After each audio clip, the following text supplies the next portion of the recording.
Namaskar and a very good morning to Mr. Rajdan, Mr. Taneja, distinguished guests, Mr. Tripathi, Dr. Balian, my gurus sitting on the dais, off the dais. It's a little difficult coming up after distinguished speakers like Dr. Garg speaking, so much information, and Mr. Taneja, actually encapsulating what we should be doing and where we are. Of course, I have a structured, sort of an address, but I think I would rather like to say that today's conference, I think we should have more of these types. And I absolutely agree, even though I am responsible for oil and gas exploration.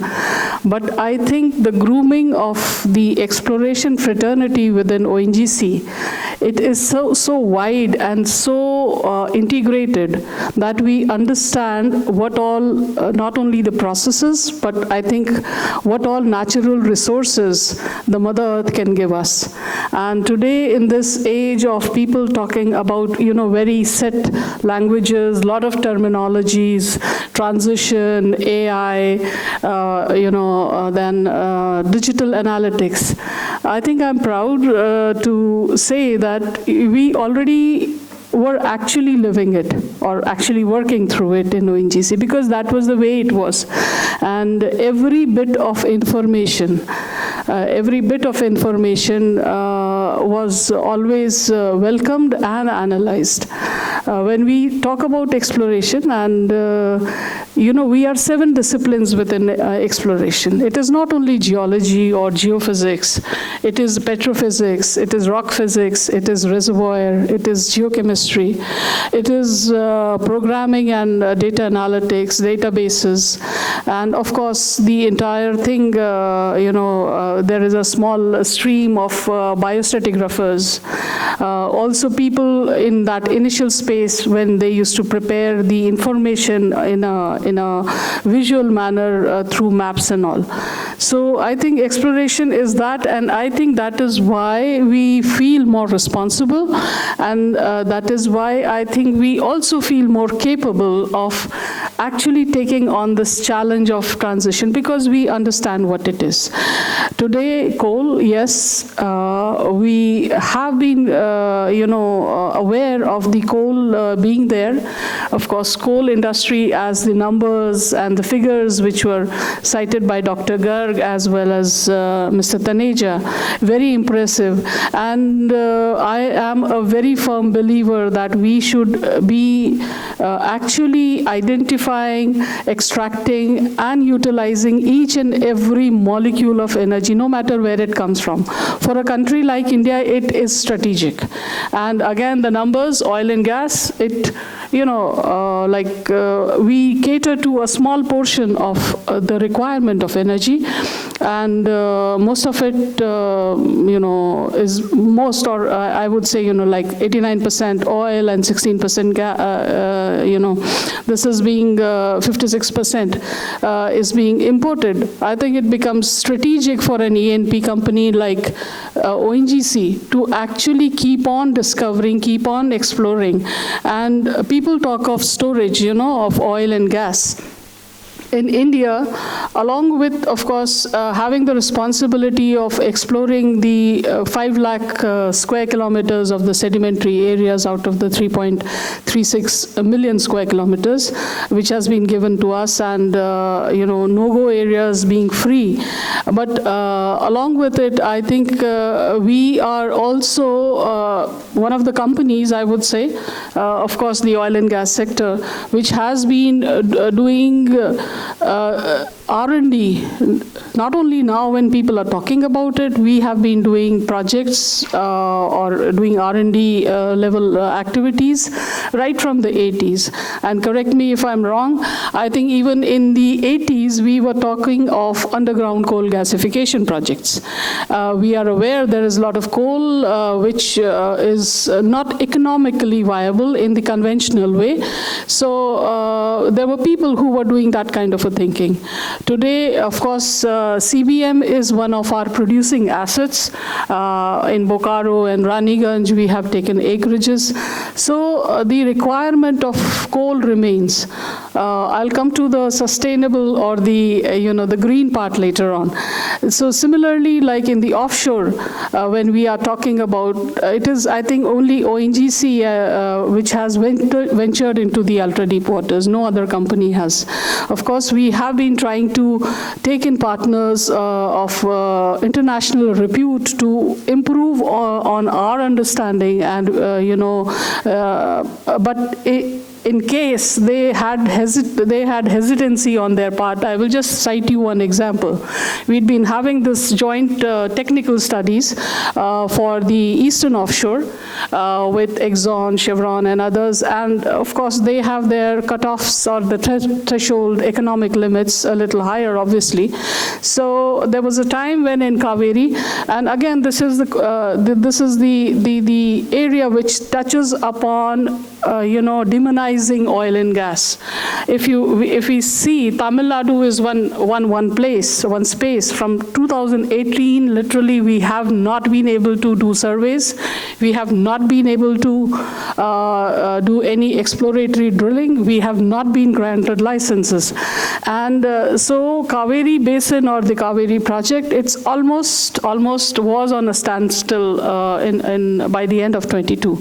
So when I went there in 23 and we were just talking, they said even Exxon is not very keen. So I said, okay, we cannot do it on the on-land. In the offshore, if Exxon is not very keen, let us see if it makes techno-economic sense to us in ONGC. And we went ahead in the ultra-deep water and drilled one well, which is called Chola, and which was a discovery. So again, Mr. Taneja, what you're saying, why should we get dependent on the narratives which are being created by the West or their idea about it? Had that been the case, there wouldn't have been any oil and gas industry or E&P company in India way back in the 50s. Everybody said that there is no oil outside Assam, but we proved them wrong. So talking about, in the coal world, again, there are other areas that we are mapping. We are looking into, and in the Northeast also, we see that there is a lot of coal in between. And, one interesting incident, I'll tell you, we had gone on a field mapping to Meghalaya, along the Doki, and there were small holes which you could see on that plateau, and I just inquired. They said that is they are the rat hole mining. And because there were accidents, in fact, I would say, I was just thinking, I said, why should somebody go and do such a kind of dangerous work? Why can't industries like us, I mean, even ONGC, why can't we take up projects for underground coal gasification and do it in a clean way? So there is so much information, there is so much competency, there are so many ideas. And one thing I have, come to understand, because I have been participant in a lot of talks, in a lot of conferences, in a lot of forums, including, right at the top. I think we keep on talking in silos. We are great with ideas. We do wonderful brainstorming, but when it is time to come together and really push it forward or put it on the ground, I think that is one thing which we are lacking in India. And this is what makes or breaks any industry, or what makes or breaks any company for that matter. So coal, I think there is a lot of promise there, but happy to say we have taken up projects, not only for coal or addressing CBM and underground coal gasification, even in terms of capturing carbon and sequestering it. We have already started doing R&D studies at KDMIP in Dehradun within ONGC, one of the institutes. So we are already thinking about it, talking about hydrogen. Everybody is talking about hydrogen, all colors of hydrogen, the whole spectrum. And happy to say that, again, the curiosity and that will to, keep on taking some challenges in ONGC, so we have started looking for the geological, the golden hydrogen. We have 2-3 areas where we have reported helium emissions. Now what we have started doing is we have also started studying where could it be that natural hydrogen could be occurring because of the stratigraphy, because of the geological setting, because of the tectonic setting. And we already have started studying the areas, in Mali, in France, in Albania, where there are reported huge accumulations of hydrogen, natural hydrogen. So I think that is one area. So besides green hydrogen, I mean, green, it is being done left, right, center. Any or every institute of repute, wherever I've gone, they have a couple of projects which are doing green hydrogen. Again, the economy of it, at what cost? So I think it's again something in progress, and it is very, very pertinent and very important for people who have a similar kind of a thought of making India's energy, independent. This has to go, and it is one does not replace the other. I've been having interactions with the US Department of Energy, and I said, in India, you cannot say that, I said, how do you go about doing carbon capture? It's very cost intensive. Unless and until there is a policy which addresses either it is an incentive, if a company, I said, yes, ONGC can afford it, but just imagine the unorganized sector, the smaller MSME operators, will they be going and doing carbon capture on their own? Oh no, it has to be a national policy and national effort, not each and every company doing their own and wasting energy, resource, time, money, everything. Because I mean, again, I'm aware, and then there are rules which, the international, especially the anti-oil and gas lobby, they said, you have to follow this kind of a mission. I said, you cannot equate India with Europe or India with America. We still are developing. We have a different kind of a society. We have a different kind of a, manufacturing ecosystem. So this is what we need to address. There are different, the industries also don't come together. I talk about oil and gas, or might be, at the most ONGC. What about the cement sector, the hard to abate? What about the steel sector? What about the coal sector? But we need to, one can be an emitter, the other can be a solution provider. With the information which ONGC has, or with the information which we have about the subsurface, and CCUS is not just a terminology, it needs in-depth study. It needs in-depth modeling in terms of, where your carbon dioxide plume is going to migrate over the years. It will cause stresses in the subsurface. I've been saying you just cannot go and pump CO2 inside. You cannot do it in a seismic prone zone. So there's so many, you will not be doing in an area where it might lead to contamination of your groundwater. So there's so many aspects, and I think in ONGC, in the past couple of years, we really have been able to understand what it is. I've been a part of Niti Aayog, but then again, it's a report. What about the implementation? So, we have been doing it. Now, talking about sustainability. There is a small group within ONGC, and of course, I'm the director in charge. It's called the Carbon Management and Sustainability. I'll just say, in the last 2 years, we have been able to, one is after studying, we have been able to declare net zero for ONGC as 2038, scope 2. Scope 1 at 30. And, because we bid abroad for acreages, and sustainability is a big factor for, whether you get the block awarded or not. So I was told, हम लोग तो F पे हैं, a very poor rating. So anyway, we started looking at what we were, or what we could do, in terms of improving the rating. And I mean, it's a little difficult to believe, but from F, I could bring it up to -B. So it's credit to my team who did it, We have become part of the OGDC. We are reporting our emissions. We have signed COP28. So on that front, or on that aspect also, we have been working very hard. There's a lot of talk about, AI replacing human. Yes, might be it will, the way the computers did. But I think also it will create another kind of a job, which we might not be knowing of. Again, the energy requirement, one ChatGPT search consumes 10 times more energy than your normal Google search. You think of setting up, huge hubs for doing cloud and data analytics. They would require a huge amount of energy requirement from us. So where is it going to come from? Again, looking at the 9% target of our GDP, looking at Atmanirbhar, our endeavor to become Atmanirbhar, it requires creating of an ecosystem. And I think for that thing to happen, people need to act, people need to implement, and people need to understand. Also, try respecting each and every aspect of what India has and what India can become.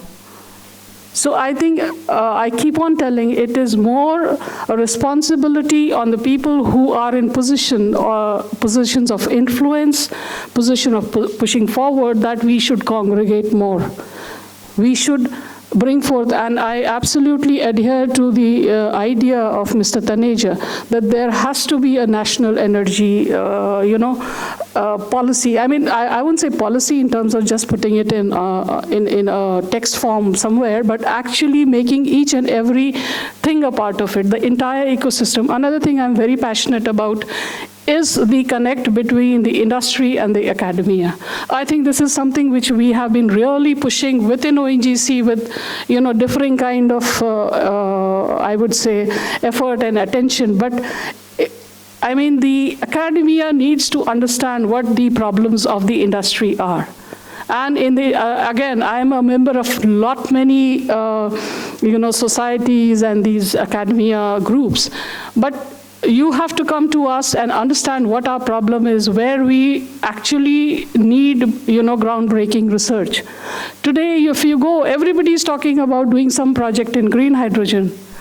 I am an E&P company. I am looking into oil and gas. I'm looking into processing of data. I need faster, timelines. It's not only green. I mean, there are so many other puzzles, so many other enigmas which need to be addressed. And I think we need to make academia a part of this. Because our own R&D ecosystems, they are more, focused just on the applied R&D and on a day-to-day delivery of the, their assignments. So I think there has to be, and I do not know how it will happen. I have been very, very vocal about it. There has to be an India-centric energy solution. How we do it, where we'll do it, whom we need to get, I think the onus lies on us. And people like us who are in, again, I would say, positions of responsibility. Positions where we can influence. Positions where we can provide. So I think I digressed from the topic, but when we talk about energy in all forms, be it hydrogen, be it coal, I think we need to have a bird's eye view of what we have in India. And let me again tell you, the potential is immense. We are doing geothermal, we've already mapped, I'm talking about exploration. mapped entire India. We've gone into MOUs with a lot of state governments also. We are doing natural hydrogen. We are doing CCUS because we look into the subsurface, analyze the mineralogical, chemical, sedimentological, petrophysics. So one area which ONGC or I have started is critical minerals. Yes, GSI is also doing it, but if we have the samples with us, why shouldn't we be doing it? Why shouldn't we be providing a helping hand? So I think, especially for the youngsters who are here, the other thing I think we need to create are the startups, sort of a supportive system for anyone with new ideas. I think in that space also we need a lot of push, because I get to interact with people with bright ideas, but somewhere the funding is lacking, or they're not able to convince, the fund providers about their idea, the way they would go about it. So I think a platform needs to be created for such kind of activity. Then only India can become energy independent, and actually we would be talking about the energy security of the country, because it is geopolitically very, very strategic. I mean, you look at the world, if you look at the news, and this I had predicted last year, Europe is one of the most unstable regions. People talk about Middle East. No, I think Europe is the most unstable, and that leads to the changes in the policies. Of course, the change at different levels of government, like in US, what we are seeing. But I think US wasn't very green-centric. Canada is more. But Europe definitely has been. But I have companies like Equinor, with whom we have a MOU with CCUS, now talking again about oil and gas, because their stakeholders, when they went with the results, the annual results, financial results, they said our stakeholders have started saying that the dip of 11%, 8% in the profits, it's not acceptable. So they go back to oil and gas, in which they are the masters. So you cannot ignore what is there, what you have. Only thing is, I think we need to supplement, and we need to do it in a sustainable manner, the way we consume energy, the way we exploit the energy resources. I think that is, again, as important as identifying where the accumulation of that particular resource is.